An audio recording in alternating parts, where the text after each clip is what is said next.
All right, it's compressor time. Turn it on, and turn off the gate. Let's have a listen to what it's doing just with that much on.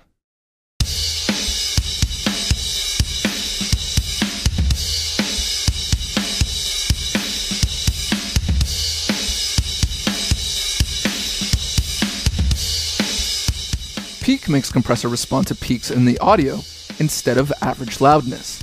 This is great for drums, so let's turn it on. Okay, sounded pretty good. Now we can set the ratio, threshold, and the release here. Now, let's say I really like these settings and I wanted to apply them to this track. Well, it's really easy. Just right-click, go down to Copy Channel Settings, and select Dynamics. You can also select All if you want to copy everything.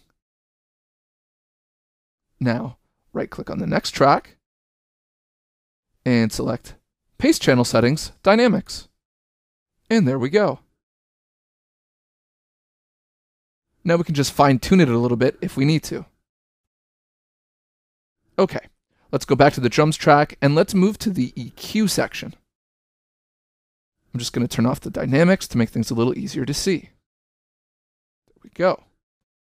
Right at the top, we have our filters. We have a low-pass filter and a high-pass filter. The low-pass filter will chop off the frequencies above the frequency that we set here, and the high-pass filter will get rid of the frequencies below the frequency that we set here. Let's try them both out for a sec.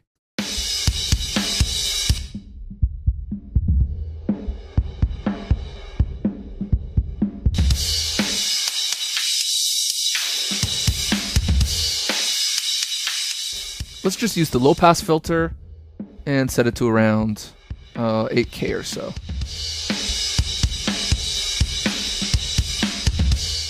That's just going to get rid of the really, really high stuff. Okay, let's move down and solo the other drum track, the bass track, and the rhythm guitar.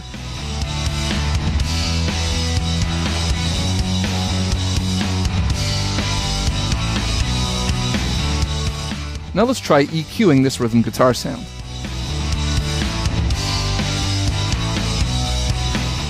You can just click here to turn it on.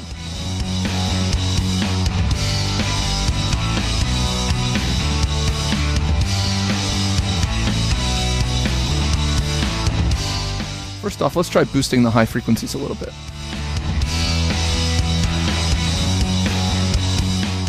We're setting where it's going to be boosted with this one. And then we're setting by how much, or if it's going to get cut, with this one. You can see we're in the minuses, now we're in the pluses.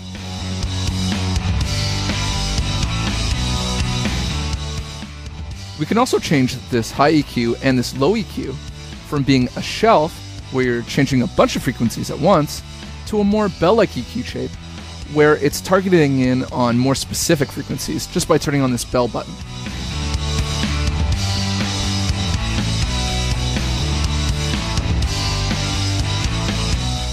In this middle section here, we have a bunch of more bell-like EQs, mainly called Parametric EQ. This once again allows us to choose a frequency,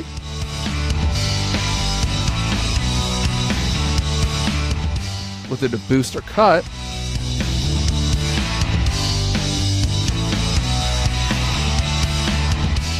and we can choose the range of frequencies that are boost to cut here.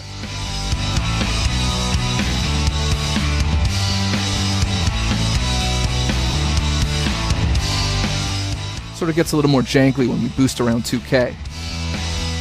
Okay, I'm going to leave everything else off here. Let's move on to the inserts and sends.